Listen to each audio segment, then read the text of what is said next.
If you're about to hear a story that will make you question trust, security, and even the people around you, stay right here. And if you love stories that linger long after they're told, like this video, subscribe to the channel and check out my previous and upcoming videos, because some stories aren't just told, they settle into your mind and quietly begin to change your life. My name is Elena Carter. Last winter I turned 40, and until very recently I thought I understood people. I thought experience vaccinated you against betrayal. I thought after living for decades, nothing could truly surprise you. I was wrong. Everything started quietly, so quietly that it's impossible to pinpoint the exact moment, like a shadow creeping across the floor unnoticed, until suddenly the light has vanished and darkness is complete. It began with a message that wasn't frightening, threatening, or even unusual. Just a short line: "Are you really safe?" No name, no safe number, no explanation. I laughed at first. Maybe it was a mistake or an advertisement. I deleted it and returned to my work. That moment was the last moment of my ordinary life. 2 minutes later my phone buzzed again. This time it was a video. No title, no sender, just sent. Before I opened it, a heaviness settled in my chest. A primal instinct that your mind can't explain, but your body recognizes immediately. Something was wrong. I should have ignored it. I opened it anyway. The video showed my apartment building from across the street. Recorded in real time. The kitchen light was on. My shadow moved inside me. Someone was watching. And in that instant I realized security isn't something that exists. It's only an illusion until it's gone. Fear doesn't always arrive screaming like in the movies. It comes quietly, sits beside you, syncs with your breathing, and waits. I watched that video 5 times, searching for a clue, a license plate, a reflection, a face. Nothing. Only stillness. Only surveillance. Only me. That night I double-locked every door, triple-checked all windows, and slept with the lights on. Morning came and nothing happened. No messages, no calls, no video. For a few hours I convinced myself it had been a joke, an accident, something explainable. But 3 days later the second phase began. And this is where most people make a mistake, because danger doesn't always arrive violently. Sometimes it approaches politely. 3 days later at a coffee shop I met a man named Daniel Reeves. Our introduction was utterly mundane. I was standing in line and he smiled, handing me a folded piece of paper. "You dropped this," he said. I hadn't dropped anything. I opened the paper. Only one sentence was written: "You didn't answer the question." A cold shiver ran up my fingertips. I looked up. Daniel was sitting a few tables away, calm as if nothing unusual had happened. In that moment my life changed course. I had 2 choices: ignore it or confront it. I always confront. I walked over and asked, "Who are you?" He didn't answer, just studied my face, memorizing it, it seemed. Then he said, "You notice more than you think." That wasn't an answer. I asked, "Did you send the video?" He paused, then smiled, not friendly, not threatening, a controlled smile. "Depends. Do you want the truth or peace?" That line still echoes in my mind. In that moment, before I understood why, I felt something deeper than fear. A strange familiarity, as if my life had been slowly steering toward this point and I hadn't known it. I sat across from him and said, "The truth." He leaned slightly forward. For the first time I saw something in his eyes. Not violence, not madness, just certainty. "The truth is," he said, "you've been part of a story for a long time, without realizing it." My heartbeat accelerated. "A story about what?" I asked. He didn't answer directly. Instead he slid his phone across the table. On the screen was a photo. Me, 10 years ago, with someone I tried to forget. My sister. The last time I'd seen her. The day before she disappeared. My breath caught. I asked, "Where did you get this?" He looked at me. "Wrong question," he said. The cafe sounds faded, conversations turned into background noise. Only memories remained, cracking like glass. Maya's laughter, our fights, her leaving, and then nothing. Suddenly it all connected. The message, the video, the surveillance, this man. None of it was random. "You're shaking," he said. "I'm remembering," I replied. And then I asked the question that split my life in 2. "What do you want from me?" Without hesitation he said, "Nothing. I came to show you what was taken." Silence settled heavily between us. I asked, "By whom?" His gaze darkened. "By those who are still watching you." A cold thrill ran down my spine. "Why now?" I asked.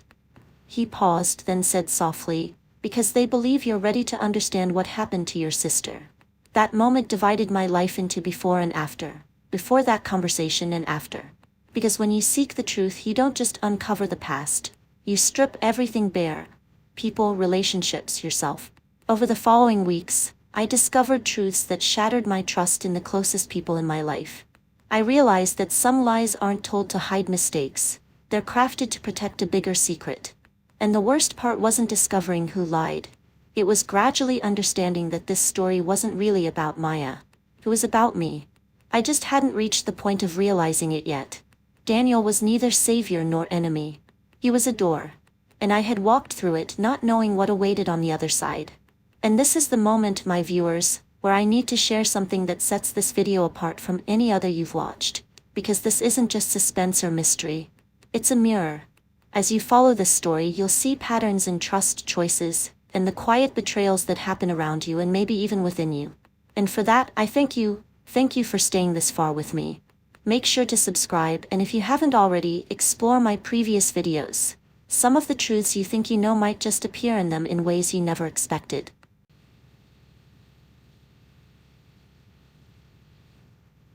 The days that followed were a strange blend of dread and fascination. Every message, every subtle hint, every glance felt like a thread pulling me into a tapestry I didn't understand but couldn't resist. Daniel became a constant presence, not in the intrusive sense but in the way shadows follow the sun. I found myself thinking about him at odd hours, wondering if he was waiting, watching, or simply testing how far I would go. 3 nights after our meeting at the cafe, my phone buzzed again. This time a voice message. Not threatening, just calm, measured. I hesitated before playing it, my thumb hovering over the screen. Then I pressed play. Daniel's voice came through, low and deliberate. "You're asking the right questions. But the answers are never simple." I leaned back, heart pounding, and realized I was no longer merely a spectator in my life. The ordinary rhythm of work, meals, sleep, all of it felt hollow, like a stage set for a play I hadn't auditioned for.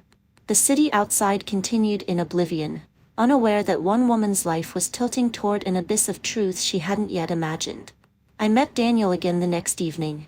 We chose a quiet street, a place where shadows draped over the buildings like a cloak.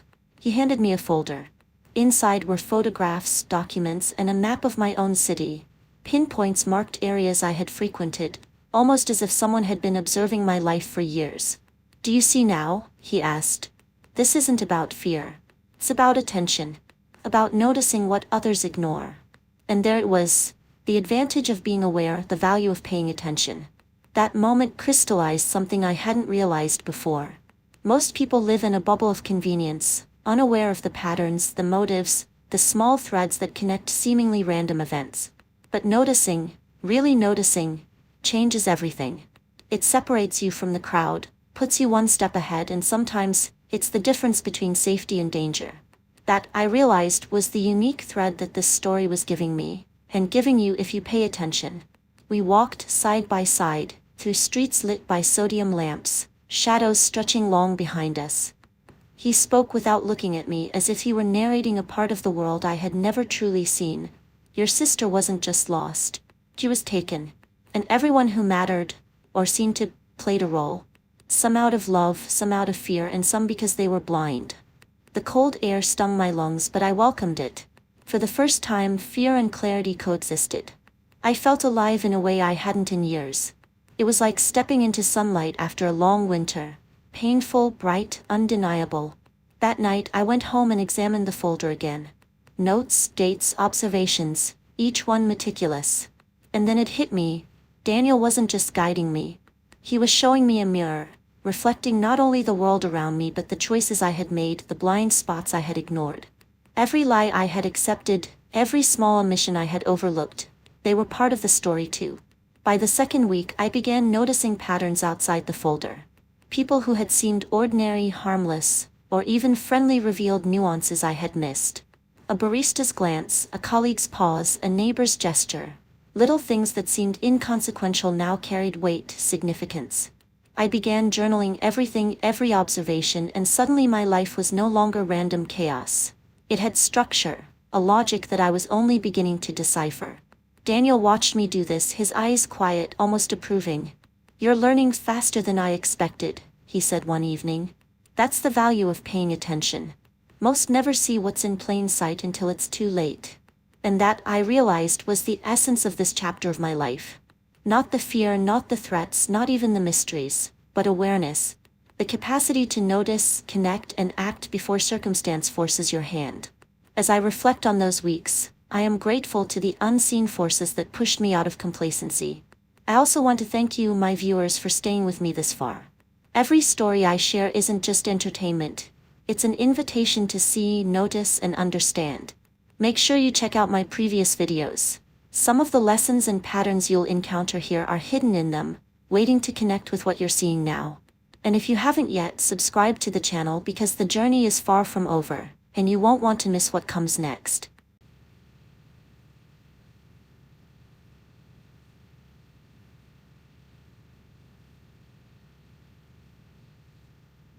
By the time the third week arrived, the city had become a labyrinth of secrets and half-truths.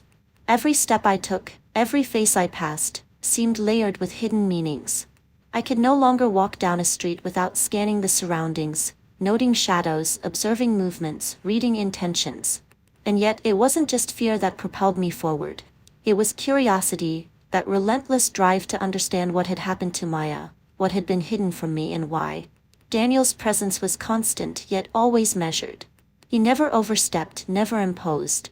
He was a guide, a provocateur, a mirror. One evening he took me to an abandoned warehouse at the edge of the city. Rusted metal groaned under the weight of decades, and the windows were shattered, letting the wind whistle through like whispers of secrets. "This is where it begins," he said simply. I shivered, a mixture of anticipation and dread coursing through me. The interior was dark, illuminated only by the moonlight filtering through broken panes. He handed me a flashlight and motioned toward a stack of crates. Inside were documents, journals, and tapes, evidence of something far larger than just my sister's disappearance. Organizations, networks, hidden alliances.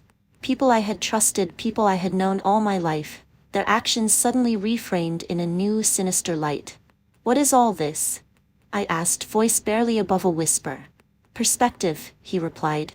"Sometimes the truth is hidden in plain sight, but you need the courage to look closer, to connect the dots." Hours passed as we sifted through the materials. Names, dates, photos, maps. Each piece revealed a story within a story. I realized that Maya's disappearance was not random. It was a calculated act, part of a puzzle that had been in motion for years. And I was part of the puzzle too, whether I liked it or not. That night, Daniel finally spoke about the people watching me, the unseen forces influencing my life. "They underestimated you," he said. "They thought experience would make you cautious, predictable. But you notice. You question. You don't accept the easy answer. That's why you're dangerous to them and why you must see this through." I felt a surge of something I hadn't expected. Empowerment. Fear was still there, lingering, but it no longer dominated me. It had transformed into vigilance, into strategy. For the first time I realized that my life had always been under someone else's narrative, and now I had the pen in my hand. We left the warehouse as dawn broke. The city stretched out before us, still indifferent, still oblivious to the quiet war unfolding in its streets. I knew my path was no longer reversible. Each choice from this point forward carried weight. Each observation could lead to revelation, or danger. That night as I returned home I checked my phone. A message blinked on the screen. "You are ready." I stared at it, heart racing. Daniel's words echoed in my mind. Courage, vigilance, perspective. I felt a strange calm. I was ready, not just for the next clue but for the truth itself, no matter how raw, how painful, how impossible to ignore. And now, as I share this with you, I want to pause and thank you, my viewers, for staying with me this far. Every detail I reveal isn't just my story, it's a lesson in attention, awareness, and trust. If you haven't already, subscribe to the channel and make sure to watch my previous videos. Some of the threads we're following now were planted there, quietly waiting for you to notice. The journey is only getting more intense and you won't want to miss what comes next. The dawn had barely broken when I realized something fundamental had shifted within me. I wasn't just chasing answers anymore. I was becoming part of a narrative far larger than myself. The pieces were no longer scattered. They were forming a pattern, and I had to follow it step by step without hesitation. Daniel was waiting at the corner of the street, as if he had known exactly when I would leave. His presence was calm, almost hypnotic, and yet charged with an undercurrent I couldn't ignore. "Today you'll see the first true layer of what's been hidden from you," he said. "Not the breadcrumbs, not the shadows, but the source." I followed him through narrow alleyways, streets I had walked 1,000 times but never really noticed. Each turn, each building seemed to whisper, to hint at the secrets lurking beneath the surface. We entered a small, inconspicuous bookstore tucked between two tall apartment blocks. Its windows were dusty, its sign faded, but inside the air smelled of old paper, ink, and something else, anticipation. Daniel led me to the back, where a hidden staircase spiraled downward into darkness. "This is where it truly begins," he said. I felt a thrill of fear mixed with excitement.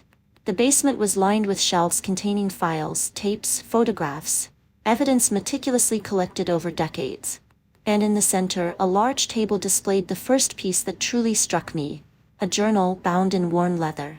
The name embossed on the cover made my heart stop. Maya Carter. I opened it carefully, hands trembling. The pages revealed a side of my sister I never knew. Her intelligence, her courage, her awareness of forces at work that I had only just begun to sense.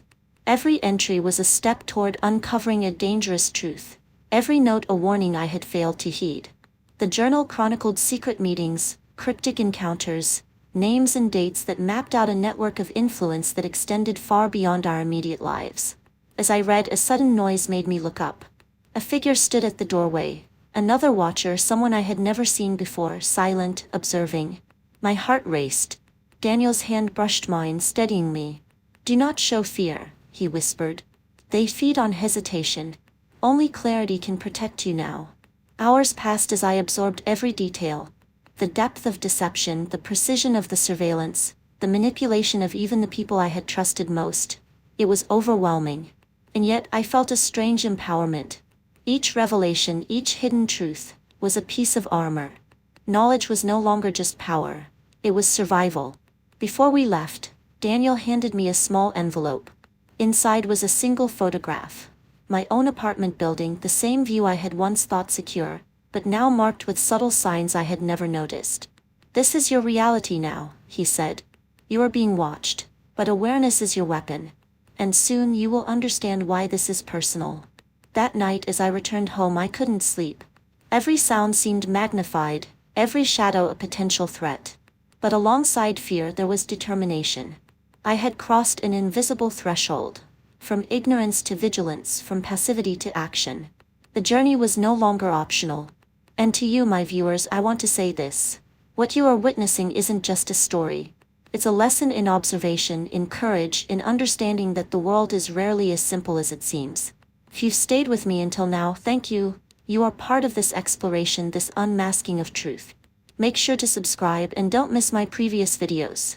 They hold clues, hints, and perspectives that deepen the story we are uncovering together. Your attention is your ally, and the next revelations will demand it. The morning was cold, but I felt a fire inside that kept me moving. I knew that what awaited me was no longer abstract. It was tangible, immediate, and possibly dangerous. Daniel had arranged a meeting. Somewhere neutral, he said, but as I approached the location, every instinct screamed caution.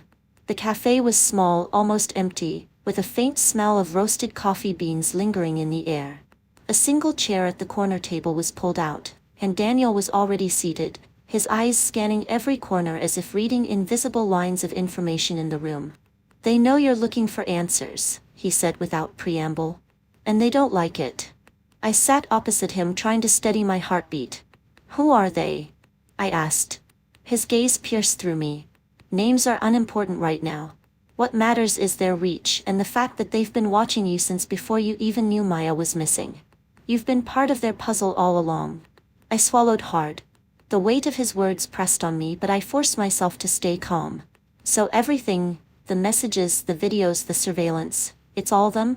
Daniel nodded. "Yes. And the truth is, they want to see how far you will go. They want to test your limits." I realized in that moment that fear wasn't my only guide. Curiosity, determination, and the memory of Maya were fueling me just as much. I would not be manipulated. I would not be passive. I had to turn the game around. Daniel slid a small flash drive across the table. Everything you need to know is here, he said. Names, locations, operations, the network behind your sister's disappearance. But once you access it, there's no turning back. They will know you've seen it. My hands trembled as I picked it up. This was the advantage I had been waiting for. The tool that separated my story from anyone else's. It was the reason my journey would be different, why my experience, my understanding, would go deeper than most could ever imagine. I felt the weight of responsibility settle on my shoulders. For the first time I felt the true power of awareness. Knowledge was not just survival, it was the key to reclaiming control. And yet, a whisper of doubt lingered. Could I really navigate this labyrinth? Could I confront the shadows without losing myself? Daniel watched me silently, then said, "You have something they do not. Insight, instinct, and a willingness to act. That's what sets you apart. Most would flee, most would crumble. But not you." His words were both reassurance and a warning. I left the cafe, the flash drive heavy in my pocket, each step deliberate. The streets seemed familiar but were now charged with unseen eyes, unseen forces. I wasn't just walking anymore. I was moving through a network of secrets, a hidden world layered over the ordinary. That evening I accessed the drive. The information was staggering. Financial records, surveillance logs, coded messages, and cryptic references to Maya's final days. Each file deepened the mystery but also clarified it. I began to see patterns, connections that had previously eluded me. The puzzle pieces were aligning, but the picture they formed was darker than I had imagined. And here to you, my loyal viewers, I want to say, what you are witnessing isn't merely a narrative. It is a map, a guide, a lesson in vigilance, perception, and courage. If you have followed me this far, thank you. Your attention sharpens your understanding. Make sure to watch my previous videos. They hold insights that will illuminate the next steps of this journey. You are not just observing. You are learning, preparing, and stepping into the story with me. Night fell like a velvet curtain over the city, but I could feel the tension in every shadow. The streets, once familiar, were now corridors of uncertainty. The flash drive burned in my pocket, a tangible weight of truth and danger. I knew that with every piece of information I uncovered, I was drawing closer to forces that would not hesitate to stop me. Daniel had instructed me to meet someone, a former ally of the network, someone who could guide me through the maze. The location was an abandoned warehouse at the edge of town. As I approached, the air seemed heavier, thicker, charged with anticipation. Every creak of the metal doors, every rustle of debris, set my senses on high alert. Inside, the shadows moved with intent. A figure emerged, tall, cloaked in darkness, face obscured. "Elena Carter," the voice said, calm but firm. "You're far braver than I expected." I instinctively tightened my grip on the flash drive. "I need answers," I said. "Everything. Who did this to my sister? Who's behind all of it?" The figure nodded, then motioned me to follow deeper into the warehouse. Rows of dusty crates and old machinery created a labyrinth of echoes. "What you seek is not just a person or a name," the figure explained. "It's a structure, a system built to manipulate, to observe, to control. And Maya, your sister, she stumbled into it by accident. Or perhaps fate brought her there. Either way, the same forces are watching you now." My pulse raced. Every story I had heard, every warning Daniel had given, crystallized into a single moment. I was in their world now. No turning back. But the fire inside me, the relentless pursuit of truth, pushed me forward. The figure handed me a set of documents, photographs, and coded messages. "These will guide you. But beware, knowledge is dangerous. Once you know, you are no longer protected by ignorance. They will come for you." I took the papers, feeling the weight of responsibility settle like armor. As I studied them, patterns emerged. Names I had never heard, locations that seemed innocuous, but each connected in a web of deception. I realized how deeply my life, and the lives of countless others, had been observed and manipulated. Every message, every video, every encounter had been a test. And now I had to act. Suddenly, a noise, footsteps echoing off the metal walls. I spun, heart pounding. The figure had vanished. Alone, I sensed the presence of others, watching, waiting, calculating. It was no longer just about understanding the past. It was survival, strategy, and courage in the present. In that moment, I understood a truth that no one had told me before. Fear is not the enemy. Complacency is. Fear sharpens awareness, strengthens resolve, and clarifies choices. I would not be passive. I would not be invisible. Every step I took, every decision I made was a declaration. I would reclaim what was lost, uncover what was hidden, and face whatever lay ahead. To you who have followed me this far, I want to say, this journey is not just mine. Watching, learning, understanding, you are part of it too. Your awareness, your curiosity, your courage mirrors mine. And just like me, you must pay attention, question the familiar, and never underestimate the power of insight. Don't forget to revisit my previous videos. They contain hidden threads that will illuminate the next steps of this story. Together, we are navigating a world where observation is constant, and knowledge is the greatest weapon. The night was thicker than ever, a suffocating blanket over the city that mirrored the weight in my chest. Every street lamp seemed like an eye, every shadow a watcher. But I had changed. I was no longer the woman who had opened a random message and laughed it off. I was Elena Carter, a woman armed with truth, determination, and the knowledge that some forces could not be ignored. The documents, the photographs, the coded messages, they had led me here to the heart of the network that had monitored Maya, that had tested me from the shadows, that had whispered secrets and threats into my life without consent. Tonight, confrontation was inevitable. Tonight I would see the whole picture. I entered the abandoned office building that had been marked on the files. The elevator creaked like an old warning, and each step up the stairwell felt like moving through time itself. Through every lie, every secret, every betrayal. On the top floor, a single office light glowed. I paused, hand on the doorknob, taking a deep breath. Inside was Daniel, and someone else. A figure cloaked in darkness, faceless but commanding. "You came," Daniel said almost admiringly. "Few do." My heart thudded, but my voice was steady. "I need the truth. All of it." The shadowed figure spoke, voice low and deliberate. "The truth is a burden, Elena. Maya was never a mistake. She was a key. And you were always part of the design." My stomach dropped, but I forced myself to focus. "Part of what design? What are you talking about?" The figure stepped forward. The light hit just enough to reveal features I didn't expect.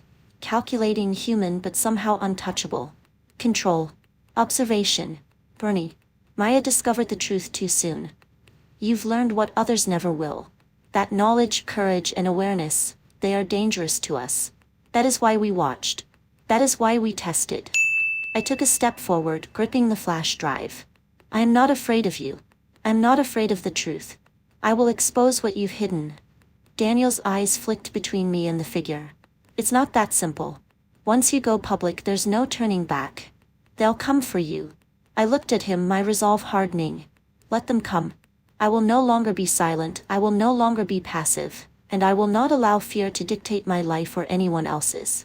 If the world is blind to the truth, I will shine a light so bright it cannot be ignored." The figure smiled faintly, almost approvingly, before fading into the shadows. Daniel hesitated, then handed me a small, unmarked envelope. "Everything you need is here. But remember, Elena, knowledge without action is wasted. You have to act decisively, immediately." I held the envelope tightly, feeling the culmination of weeks of fear, discovery, and reckoning. Outside, the city seemed unchanged, oblivious to the battles fought in its quiet corners. But inside me, something irreversible had shifted. I was no longer just a witness. I was a participant, a force. To you who have followed me this far, I say this. Life is full of unseen watchers, hidden truths, and tests we never asked for. But courage, awareness, and action are yours to claim. Stay vigilant. Question everything. Protect yourself. And above all, know that the path to truth is never easy, but it is the only path worth taking. Now I ask you, my audience, my fellow seekers, to not just watch, reflect, engage. Revisit the previous stories I've shared. They contain hidden lessons that will prepare you for the next challenges. Share, comment, and subscribe, not for me but for yourself. Together we can illuminate the shadows that others would prefer remain unseen.